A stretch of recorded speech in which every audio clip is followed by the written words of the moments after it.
The age-old thing of submitting a white paper to a scientific journal and it turning out to be is that 50–60% of the people who submit these papers plagiarize their stuff. They don't have footnotes. You don't put in footnotes. It's these days, AI is writing your papers for you. And AI can sit there and create reference of things. If they put something down and you're looking for a reference, AI will create a reference source.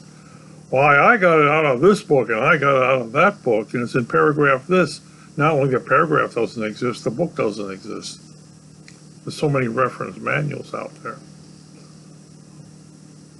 Many reference manuals are being updated to be on CDs, so there's no real paper trail. But people submit this stuff.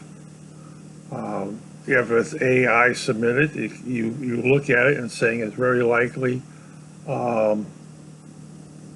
isn't correct, or somebody else has put it in there because they wrote a paper and they want to prove it on there. What is that? The Google's site, whatever it's called, and people are not doing research. They want to know where that paragraph came from. Many magazines have given up checking the facts. They will put a retraction in there.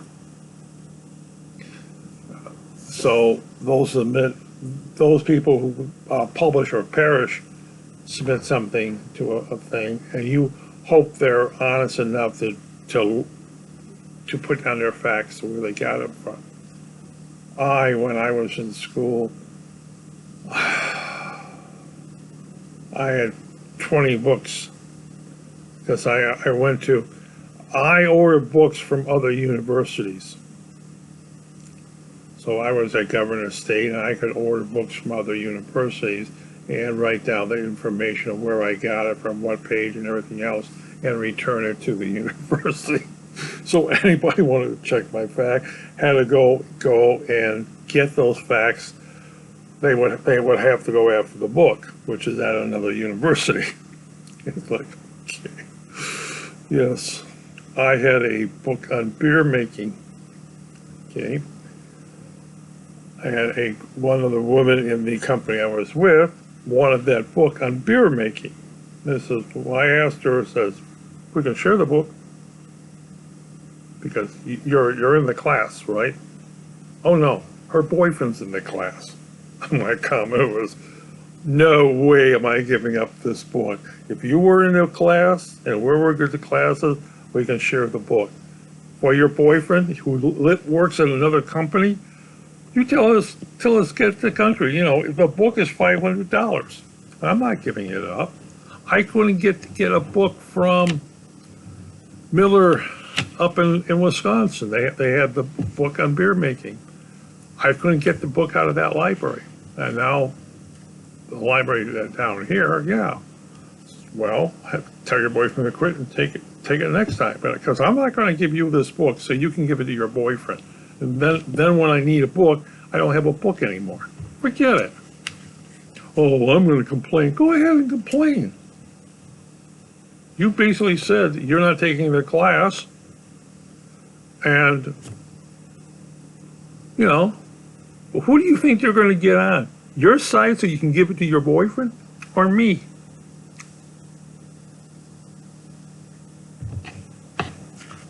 Oh, I don't like you. That's okay with me. By the way, are you going to submit any samples to me?